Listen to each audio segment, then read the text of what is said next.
You're listening to the 10th Peep Show episode, hosted by me, Emily Ann Peterson. In these episodes, if you've not heard these episodes before and you're new to us, welcome. These versions of the show are just a peep into what I am experiencing personally on a daily basis in regards to bravery and how I'm being brave in this past week. So, I have reached a turning point with my life. Not a really big one, not massive one, but I think that it's a really good topic in terms of bravery because we all have to do it from time to time. So, when we have these moments, these turning point moments in our lives, they can be an opportunity to stop and look around and check out what's happening in our lives and then change our course if we want to some degree, tweak our destination to a bit. And I think, a lot of times people see these turning points as being,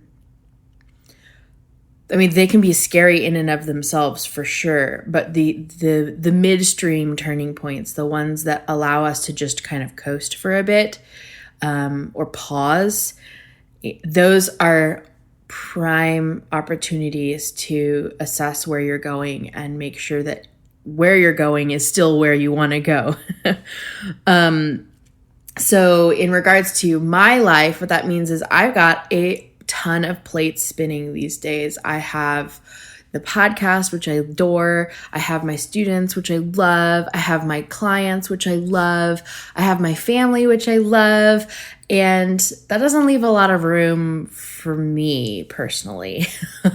So I have been doing things like dating or going to the movies by myself because I just need some time for just me, like not going out or doing anything social with the family, not doing anything work related. I just need some me time. I actually need some me time that's not even creative because some people would, and I in the past have said, oh, great, I've got the morning off. I will go, I'll finish that song that I've been working on. And that's still not, that's output and that's still taking energy away from me. And at this point in my life, I don't have, the amount of energy that I've been given is dwindling for each project that I'm invested in. And I'm reaching a turning point where I'm going to have to start saying no to things.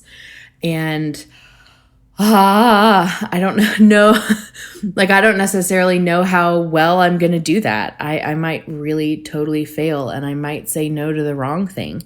And that's the brave thing I'm doing these days. So I got some good advice from some of my creative entrepreneur friends, one of whom suggested that I check out body mapping, which is super woo-woo, but it actually helps you figure out how it feels for you to say yes when you should really say no, and how it feels when you should say no, when you should really say yes. So you can probably just Google it. It's, whatever. But basically what you do is go back to a moment in your life where you knew you should have said no instead of you said yes to a thing you should have said no to. And you go back and you close your eyes and you just feel the physical sensations of how it felt to be in saying yes to a no situation, basically. And, it's like tightness in chest, I'm gonna make my belly feel weird. From my cello professor always noticed that my feet would scrunch up when I'm stressed out, but I was trying to pretend like I wasn't stressed out. So oftentimes my toes will curl up. And so those are just some examples. Everybody has different ways that the no that they should be saying physically, it comes out physically for them. A yes would be you feel awesome. In my case, my toes uncurl. my toes uncurl and I can breathe easy. Maybe I'm standing a little bit taller. My hands feel open instead of closed, those kinds of things. So I think in this next week, what I'll be doing is taking out each, or mentally and emotionally taking each plate that I've been spinning and look at it and kind of do a Marie Kondo. Does this spark joy for me? And how does saying yes or saying no to this thing in my life feel physically? And use that like physical assessment to, decide whether I should keep it in my life or move on to something else, something new. Just so guys know, the podcast is definitely a yes. I love doing this. This is a fantastic, I just love talking to all of these people that I adore talking to. So that's not going to stop. What's also not going to stop is what's been a very big yes in my life this last week has been the Facebook group. The Bare Naked Bravery Facebook group is so on point. All of you are introducing yourselves to each other. We've got nonprofit founders. We have artists who are doing really cool projects. We have grad students who are quitting their jobs and going back to school. We have musicians and music teachers, and it's just a really beautiful collection of people who care about their community and care about themselves enough to be brave and be bold and put themselves out there. So I would love for you to meet them. You can go to if next time you're on Facebook, just search for Bare Naked Bravery and we'll come right on up. Or you can go to facebook.com/groups/BN Bravery. I have a feeling that Facebook won't let me use Bare Naked because of SEO reasons, but we'll deal with that later. So that's definitely a yes that I've felt from this past week. It's just been a really wonderful feeling to log into Facebook and see all of you guys chatting with each other and interacting with each other around these concepts of bravery. So I think that, the whole purpose of saying the right yeses and saying the right kind of no's, that whole purpose is so that I'll just talk for me personally. The purpose is so that I can get and meet my goals, but not feel overwhelmed, not feel stressed out, not feel stretched too thin.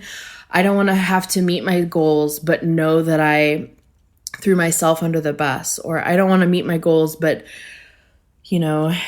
feel like I caved or, what's the word? Oh my gosh, it's too early in the morning.